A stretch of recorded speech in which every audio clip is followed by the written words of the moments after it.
What's going on, guys? I am Rezaza, your guide to anything psychological in anime and other series. In my videos, I try to objectively examine the personality and behavior of certain characters from different shows, as well as the concepts and phenomena that rules within the story.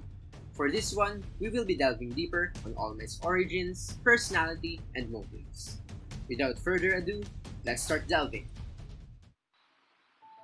In the world of My Hero Academia, people are born with unique abilities that manifest upon early childhood. These abilities are called quirks. As human society has been overrun by people using their unique abilities either for their own benefit or for the betterment of humanity in general, the hero profession was introduced.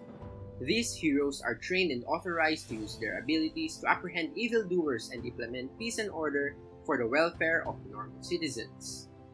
Looking at the other side of things, however, there are individuals who are not able to acquire such ability. These individuals that make up for the approximate number of 20% of the total human population are deemed worthless. Going back to our main focus in this video, Toshinori Yagi, also known as All Might himself, was initially born without his own quirk. Fortunately for him, the quirk called One for All was passed on to him as its former user saw his pure intentions and heroic desire to be a pillar that the society can cling on during the dark times of chaos in Toshinori's childhood.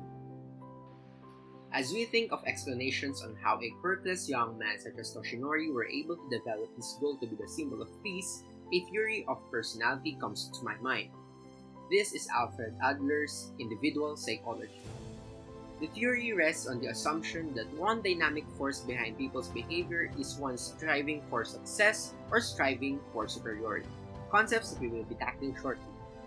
According to his theory, everyone begins life with physical deficiencies that activate feelings of inferiority, feelings that motivate a person to strive for either superiority or success.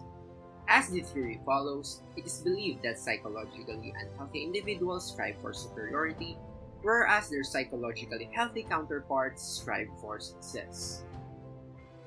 Striving for superiority is referred to as one's effort to obtain superiority over others. Upon hearing this concept, the character that came across my mind is none other than All Might's archenemy, All for One.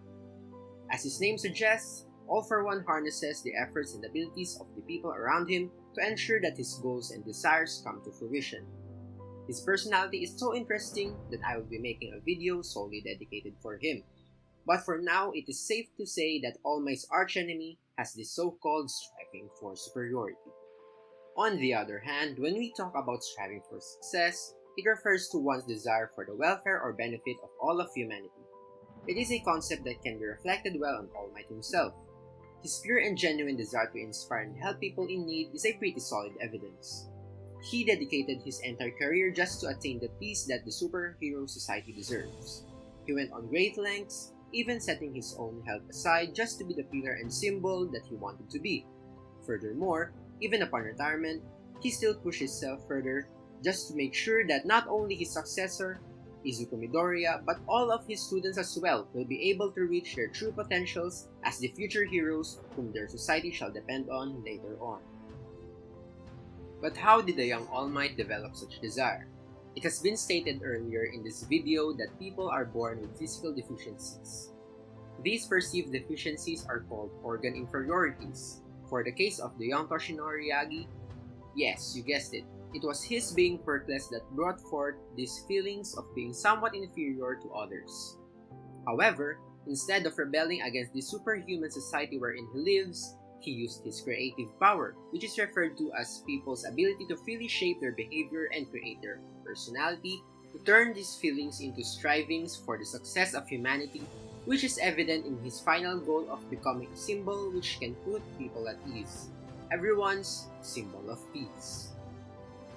Now that we have concluded that All Might is a psychologically healthy individual who strives for the betterment of all of humanity, it is time to question, do all the other professional heroes possess this striving same as All Might? Frankly speaking, no. With the humongous number of individuals engaged in the hero profession, it is very likely that not all of them are genuinely helping other people. Others do it for fame, and others do it for the income that comes along with the profession. As said within the show by Akaguro Chizome, also known as Stain the Hero Killer, and I quote, "This society is overgrown with fake heroes where the word itself has lost its meaning." This is somewhat true when we put Alfred Adler's concept of striving for superiority in line with Stain's belief. A person may be acting as a hero, but the underlying motives may be for their feeling of being superior from the people who are around them and the people who they are saving. I believe that we may have reached rock bottom as we delved even deeper into the psychology behind the personality of the #1 hero himself. Do you think that there are more for us to delve into? Let me know in the comments and maybe I can tackle the topic suggestion of yours on our next expedition, deeper into the underlying psychology in the various series that we love.